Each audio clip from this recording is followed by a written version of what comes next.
your mercy, send me your peace, or I am lost for sure.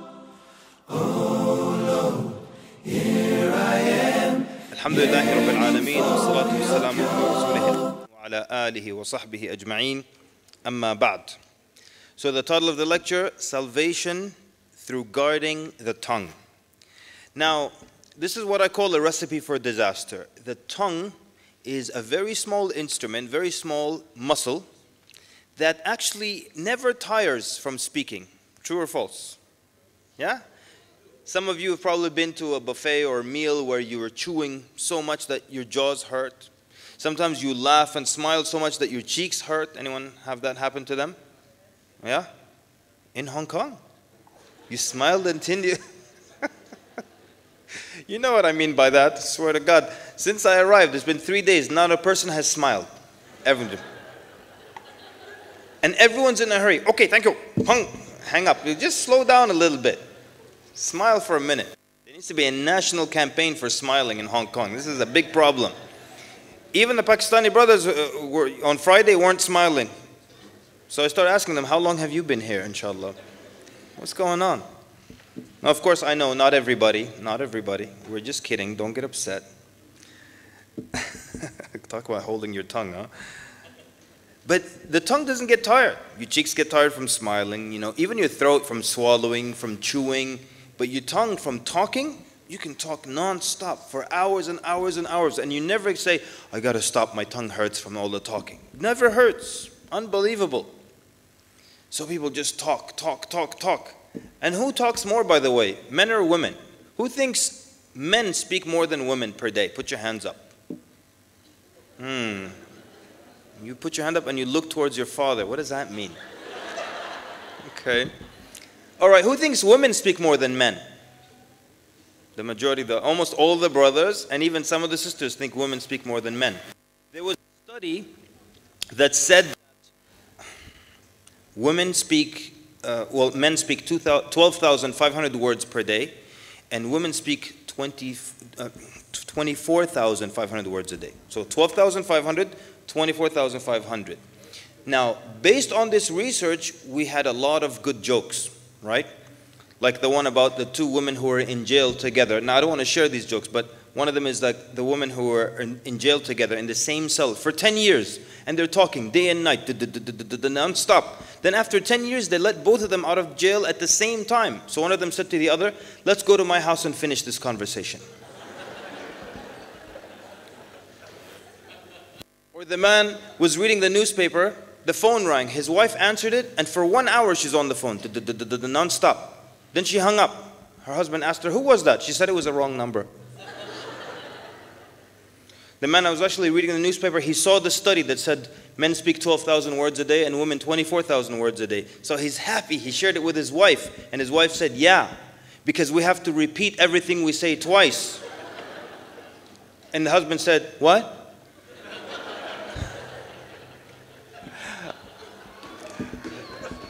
All right, now here's the thing. A few years ago, a psychologist started searching for this research. People have been quoting this study for close to 2 decades. They've been quoting this study. And a few years ago, a psychologist started looking for it and couldn't find it. And it was discovered that there was no such research.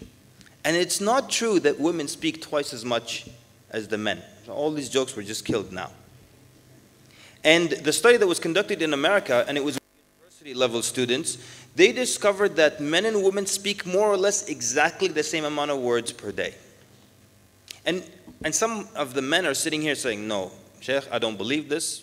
You're wrong. I don't care what the study says, because my wife is always talking to me. And I'm just saying, and she's no. Your problem is you just don't like to talk to your wife. Yes, because that same guy, when he's at the restaurant, he's non-stop talking with his friends, talking about politics, the economy, export and import from China, non-stop talking. But the minute he comes home, he doesn't want to talk, and now she's talking because she missed him, right?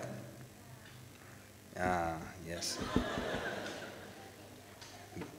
There's a husband in this room who will suffer so badly tonight.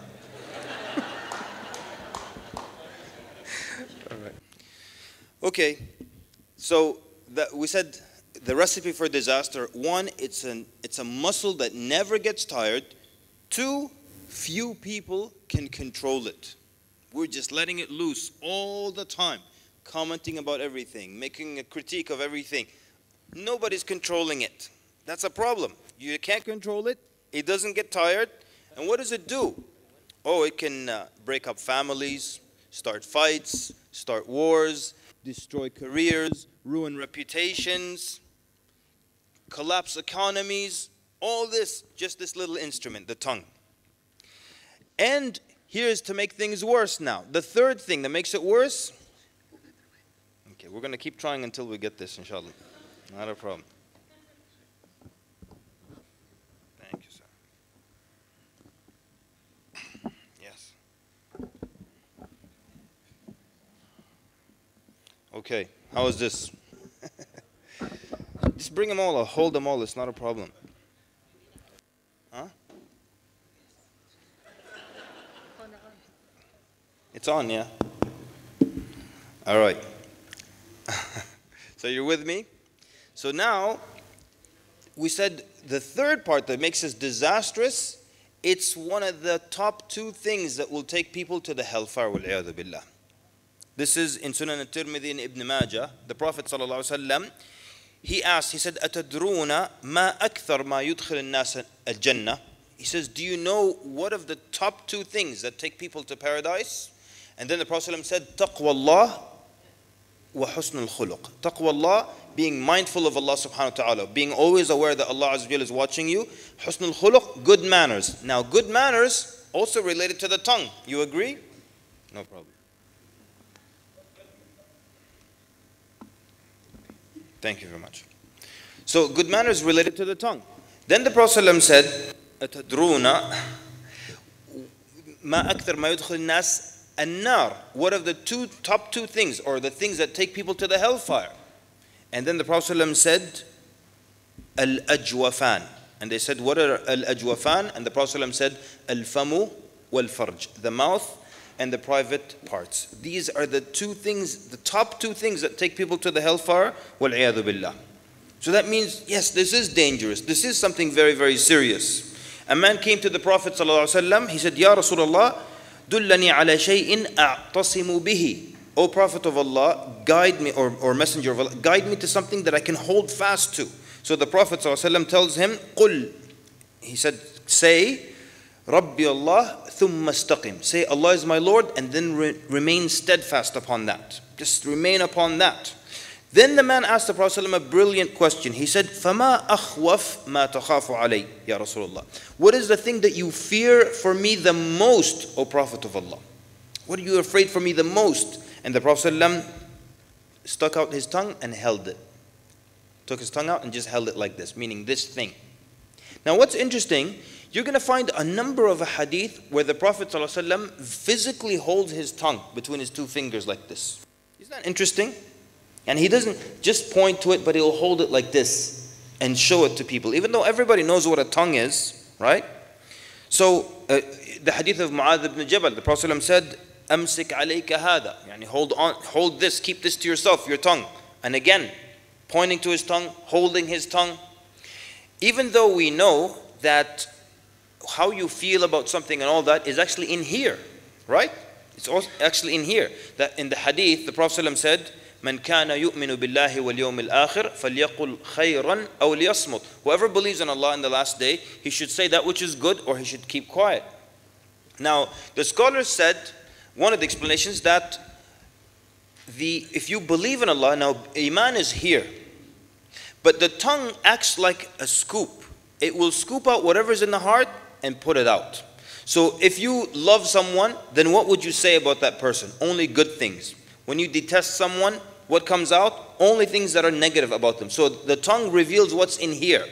Now, if the Prophet ﷺ said, just watch what's in here, and didn't point to the tongue, some people then would start bad-mouthing people, and when somebody tells them don't say that, they'll say, look, I only said that with my tongue, I was just trying to be funny, but in here, I don't feel the same thing. No, the Prophet ﷺ actually held the tongue. Don't say it. And the truth is, whatever you say reflects what's actually down here. So, if you look at, you know Luqman al-Hakim, Luqman used to be a slave, but he was a wise man, and Allah subhanahu wa ta'ala mentions him in the Quran and some of his wisdoms. When he was a young boy, his master told him, slaughter a sheep and bring me the best 2 parts of the sheep. So he slaughtered the sheep and he brought the heart and the tongue. Next day, he tells him, slaughter a sheep and bring me the worst 2 parts of the sheep. He slaughtered the sheep and he brought the heart and the tongue. So it has the potential to be something great, and it has the potential to be something actually very, very dangerous. A man came to the Prophet ﷺ and he said, Man najah? Yani, how can we be saved? How can I be saved? And the Prophet ﷺ tells him, Amsik alayka lisanak. Hold fast to your tongue. Hold your tongue back. Hold back your tongue. And the Prophet ﷺ said, Al-Muslim, defining the believer, Al-Muslim, the Muslim is the one whom people are safe from his tongue and his hands. That's the definition of a Muslim. People are safe from your tongue, people are safe from your hands. Now the truth is, we live in societies where there is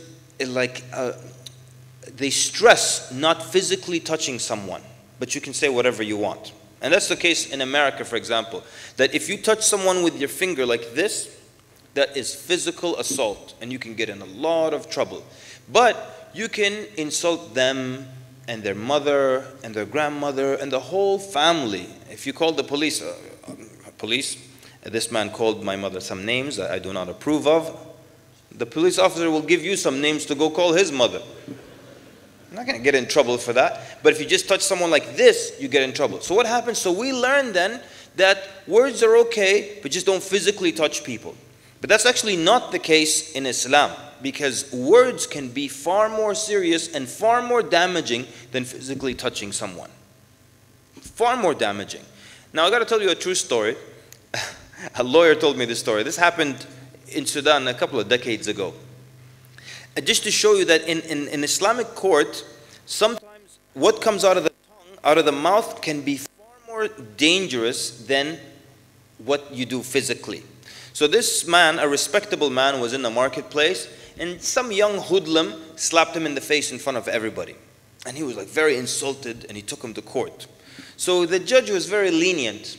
And in Islamic court, you can pay a fine. If somebody hits you, they can be fined. Or the judge might tell you, hit him back the exact same way, not hard or not softer. Anyways, so this respectable man takes this guy to court, and the judge says, pay him $10. And this guy was like, actually, so $5, he says. Give him $5. This guy was so insulted. This punk slaps me in front of everybody, and he's just fined $5. So when they go out of the courtroom, the young guy gives him a 10. Gives him his 10. He's supposed to give him 5. So the older guy slaps him back. Pow! He says, I don't have any change. And it's a true story.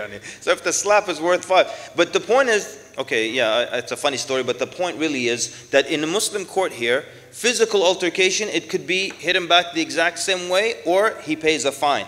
But now in a Muslim court, if someone comes and he has accused a chaste woman of illicit behavior, zina, fornication, what happens now? Now he's given 80 stripes on his back. Far more serious. So the tongue can actually be a lot more dangerous than the hand, but we have been trained, don't touch anybody, but say whatever you want. You'll find people fighting and saying all kinds of blasphemous things to each other, insulting each other, but they won't touch each other because that's illegal. What about Allah subhanahu wa ta'ala is illegal? Who cares about that? So the things, the violations of the tongue, and the Prophet ﷺ said in Hadith al-Tabarani, narrated by Ibn Mas'ud, he said, Inna akthar khataya ibn Adam, the majority of the sins and mistakes of Ibn Adam, fil lisan, because of the tongue. The majority. So lying, the sins of the tongue. Kufr, sins of the tongue. Backbiting of the tongue. Namima, to tell someone this guy said this about you, sins of the tongue. Cursing, la'an, la'an, to always be cursing something, sins of the tongue. Telling someone secrets, false testimony, bad words, making fun of people, all these are sins of the tongue. So now let's talk about guarding the tongue. I don't even know how much time I have left here, but let's see about guarding the tongue now. Because the Prophet ﷺ said, whoever guarantees for me, مَنْ يَضْمَنْ لِي مَا بَيْنَ فَكَّيْهِ, يعني between the two jaws here, and between the two thighs. You know what that means. So if you can guarantee to guard your tongue and guard your privates, the Prophet ﷺ will guarantee al-Jannah for you, guarantee paradise for you, just like that. And the tongue is so dangerous that the hadith says in the morning or every day, all the body parts speak to the tongue. All your body parts speak to the tongue. And they would say, ittaqi Allah fina. Fear Allah concerning us. فَإِنِ اسْتَقَمْتَ اسْتَقَمْنَا. If you are steadfast, the whole body will be steadfast. وَإِنِ اعْوَجَجْتَ اعْوَجَجْنَا. And if you swerve, the whole body will swerve. And that's why it's in charge of everything. So serious. So let's talk about ways where we can become conscious of trying to limit what we say and guard our tongue. How much time do I have? 10 minutes? Thank you so much. First of all, طيب شكرا. We have a difference of opinion. Someone yelled 15 here. I like that opinion. You know, there's a saying, the Arabs used to have this saying. They used to say, your word is your captive, so long as you keep it. It's captive. You want to say something, but you're keeping it inside, it's your captive. But once you utter it, you become its captive. True or false? Once you say something, you can't escape from it now. Especially today. It's on the internet, it's on video, and you can't escape. You become its captive. So, how can we learn to guard our tongue? Number one, to remember that the angels, to be conscious of this idea that one, Allah subhanahu wa ta'ala hears everything you say. And two, the angels write down everything you say and everything you do. Now, who in here thinks the angels write down everything you say? Versus just things that are halal, haram. Good deeds, bad deeds. Who thinks they only write down good and bad deeds? Put your hands up. Who thinks they write down everything good? Even like you went to the market, how much is the lobster? No, that's too much. Bring it down. I got lobster for cheaper last week. Everything. Oh, the price of tomatoes is going, and the angels write that up, and it's going to be on your record on the Day of Judgment. Who thinks they write down everything? Yeah? And who thinks just halal and haram things, good deeds, bad deeds? You don't write down when you're talking about fashion and all that stuff. All right, so the scholars disagreed just as you guys have disagreed just now. One group said they write down everything. And then they said, okay, but these things have nothing to do with the Day of Judgment. Why are they writing down your ideas on tomatoes and stuff? So then the other group said, if they write down only good and bad deeds, that means they're judging over your actions. So the other group responded to them and said, no, we're not saying they should judge your actions. They write down good and bad deeds according to what Allah taught them are good and bad deeds. Anyways, they go back and forth, back and forth. So, but Ibn Abbas, radiallahu anhuma, the scholar, he basically ends this discussion. And he ends it with a verse from the Quran beautifully. He says basically, the angels, yes, they do write down everything you say and everything you do. Everything. And then, as we know from the hadith, every Monday and Thursday, the angels ascend and they show your deeds to Allah. We all know this hadith. We all know it because the Prophet ﷺ used to do what on Monday and Thursday? Yes, he would fast and he would say, because I would love for my deeds to be lifted while I'm fasting. Then Allah subhanahu wa ta'ala looks through what the angels wrote, and he removes, erases everything that has nothing to do with the Day of Judgment and keeps things related to the Day of Judgment, meaning good deeds, bad deeds. And then Ibn Abbas brings a verse from the Quran proving this point very beautifully. Allah Azza wa Jal says, يَمْحُ اللَّهُ مَا يَشَاءُ وَيُثْبِتْ وَعِنْدَهُ أُمُّ الْكِتَابِ. Allah erases what He wills and He affirms what He wills, and with Him is the mother of all books. So that means, and there were other companions who believed that. Aisha radiallahu anha also seemed to believe that angels write down everything. It was Hajj one time. And in the tent next to her, there were two young girls. And they were talking non-stop, deep into the night, non-stop. And now Aisha radiallahu anha wants to tell them in a very nice way, why don't you stop talking and go to sleep? So she tells them, هَلَّا أَرَحْتُمَا مَلَكَيْكُمَا. She said, why don't you give your two angels a break? Because you're talking, angels just writing. So you should give the angels a break, meaning is a nice way of saying, be quiet. So the scholars use this to say that she knew, that she believed that angels write down everything that you utter. And also from the great scholars, Tawus ibn Kaysan and Ahmad ibn Hanbal, rahimahumullah, they also believe that. So the point is then, it changes things now. If I can be conscious of the fact that the angels are writing down everything I'm saying and everything I do. And Allah subhanahu wa ta'ala hears everything I say. So even if I say something, it's not necessarily haram, but it's just completely silly, but Allah is going to read that on Thursday. So becoming more aware of what comes out here. And now, then another one, learning to keep silent. So one, being aware. Two, learning to keep silent. Now, in our day and age, you got to talk non-stop, and everybody's an expert on everything, and people have a critique on everything and just non-stop talking. But the Arabs used to say, keeping silent preserves reverence. Keeping silent preserves reverence. Yani people will revere you more the more you keep silent. The more the guy is talking non-stop, non-stop, non-stop. You know, they used to say, Amr ibn al-As radhiyallahu anhu, he used to say, "Al-kalamu kad-dawa. In aqlalta minhu nafa, wa in aktharta minhu qatal." He used to say, talking is like medicine. A little of it cures, and a lot of it kills. Ever been around someone who doesn't stop talking for a minute, and you just like, kill me now, right? Too much talking kills. A little bit is just like medicine, helps you. Too much medicine kills you.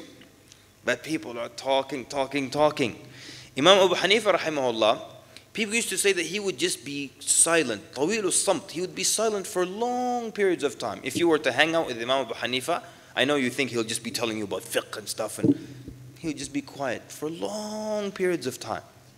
You probably might get bored, like, so Imam Sahib, give us something. Just quiet. There's no need to talk all the time. And let me tell you something. When you allow the other person to talk, that is a very, very noble quality. If you have that, it's very noble to let the other person talk. People always want to hear themselves talk and always want to show what they know and what they watched on this channel and all that and what they know about lobster. Let the other guy talk. Even if you know more, let him feel like the expert. It takes a very selfless person to be able to do that. And some people take many, many years to learn this lesson. Let the other person talk. Most people just want to talk and show their expertise. Because they watch a YouTube video, they think, khalas, they have a PhD in lobsters now. Everyone's an expert now, ya Allah. Learn to be silent for long periods of time. Nothing wrong with that. Learn not to argue, right? Let's put that as a third one. Not to argue. This is khalas, the age of argumentation now. Arguing about everything. Wallahi, sometimes I'm at gatherings and I cannot believe the things people are arguing over. I was at a gathering one time, and this was in England, by the way. It was. And one guy was talking about his back pain, and the other guy was talking about his tooth pain, and then they start debating which one hurts more. What kind of a debate is this? Which one hurts more? Let's have a debate. Is the horse faster or is the apple sweeter? Can't even compare the two, but let's have a debate. Not a problem. You know what the Prophet ﷺ said? He said, أنا زعيم يعني أنا أضمن. I guarantee ببيت في ربض الجنة في وسط. I guarantee a house in the middle of paradise for whoever leaves arguing, even if he's right. Even if he's right. Yeah? You can be right and the other person is wrong and you just stop arguing. For the sake of not arguing, causing bad blood. Yeah, you're right, but you know what? You're a noble person if you don't argue. Even if you're right, because you're saving the other person, you're letting him save face, you're allowing them to not be embarrassed in front of everyone. Just let it go. Just let it go. I know people, they can't let anything go. They have to stop at everything and comment on everything. And what you said was, just let it go. Let it go. A lot of times, just, you know, it's like, what is that cartoon called? Where they sing Let It Go? Huh? Frozen, I will. Let it go. Elsa, مش كده? You know why you should never give Elsa a helium balloon? She'll let it go. I don't know how we got to this. Let me tell you something. I probably have little time. about backbiting. This is a technique that I use. When people are backbiting someone, like I'm in a gathering, let's say, and people start backbiting, I imagine that person on the table, dead, pale, gray, cold, and we have these little knives, and everyone's like, while you're talking, just cut a bit out of his thigh, you know, yeah, I hate that person, just cut it out like that, and then just chew it. Yeah, and then I'm going to take another piece. Do that visual. I was at a gathering, they were bad-mouthing the imam. I just saw him dead on the table. Gray, and people just cutting from him. Yeah, fantastic, yeah. Give me some of the ear is good. You know something? Do this if you have a close friend. Make a deal with them that you will never backbite anyone. And that you're going to try to outdo the other person. That let's see who can go longest without backbiting anybody. You have a close friend, tell them, look, let's make a deal. We're never going to backbite. All right? So I'm going to try to go from now until death without ever backbiting anybody. And by the way, sometimes people make excuses for backbiting and they don't work. And one of the most famous excuses is, and I can say this to their face, as if that makes it okay. Okay, let me tell you something, sweetheart. If you tell it to their face, it became worse. True or false? And if I tell you that there are two people right now in one chai, and they're saying that you're stupid. Sorry for that word, but they're saying that, okay? But you don't know that, so you're just walking around thinking you're great. But imagine one of them says, I can say this to their face just so it's not backbiting, and then he comes to your face and says it to your face. Does it make it better or worse? Go to Kong Hong and insult me, and don't let me know, I'll have a great day. Come insult me to my face. Does it make it better? It makes it worse now. So some people think, I can say this to their face. But you're just trying to find an excuse for backbiting here. Just let it go. Imagine that person dead, and you're just chewing on their flesh. Yeah? If you don't have a knife, just take the dead hand just on their fingers. Too graphic? Maybe. Beware of spreading lies online. By the way, insults and the dangers and the insults of the tongue, the crimes of the tongue are not just literally what comes out of the tongue. So what if someone says, I never lie, but on my blog, it's my fingers lying. Yani, my tongue is very truthful, alhamdulillah. My fingers, a'udhu billah, they're criminals. We've got 10 murderers here. So a lot of people, lying online, spreading lies and stuff like that. But it counts. And it counts as part of the lie, yani tongue. Why? What's the proof? Aisha radiallahu anha wanted to say something derogatory about Safiya. Who was Safiya? Safiya bint Huyay ibn Akhtab, who was the other wife of the Prophet sallallahu alaihi wasallam. So Aisha radiallahu anha, she says, "Hasbuka min Safiya annaha kada wa kada." She says, yani Safiya, basically, she with her hand pointed that Safiya was short. So did she say anything? You just indicated short. So trying to say it as a negative thing, by the way. And if you call someone short, just to describe them, it's not an insult unless you're trying to insult them. But if we get too sensitive with things now. We get too sensitive with things. If you call someone black, astaghfirullah, he's black, ya akhi, what? There was a book, I know this is a side story, but there was a book on scholars from the Tabi'een. So they described Ata ibn Abi Rabah, that he was black, that he was lame, and he had a limp, and that he had a flat nose. So then this lady, African-American lady, came to him, she said, I'm offended by that book. Did you see how they described Ata? That he's black, and he had a flat nose, and he was lame? I said, sister, do you know why they described him like that? She said, why?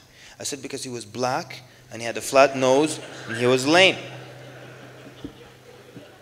Yani if you describe me and you say he's tall and extremely handsome, I don't get offended. What's funny? Oh, the tall part.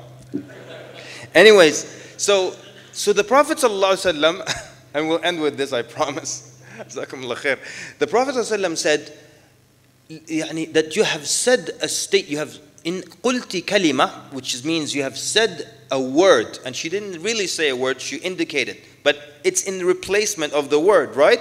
He said, you have said a word, لو مزجت بماء البحر لمزجته. If it were mixed with the waters of the ocean, it would overpower it. Yani it's such a powerful statement that it would change the color and change the smell of the water of the oceans just from what you did. So that means we have to also be aware of what we type and our little labels and indications with our hands. And so hand signals, every country has hand signals that are, derogatory and insulting. Do they count under the tongue? For sure, because they're replacing what comes out of the tongue. But it begins with us being conscious of how much we're talking and how much is coming out all the time. And I said earlier that this sometimes takes years. And I'll tell this story and I'll get off the stage. And so I've been, doing this whole traveling thing for a good while now. I don't know, maybe 16 years now. And you get used to, you go from one city to the other. The guy picks you up from the airport. He wants to know about you. And I started this when I was quite young. So people would be surprised that this guy's traveling, he's young. And they start to ask, how old are you? And where do you work? And what did you study?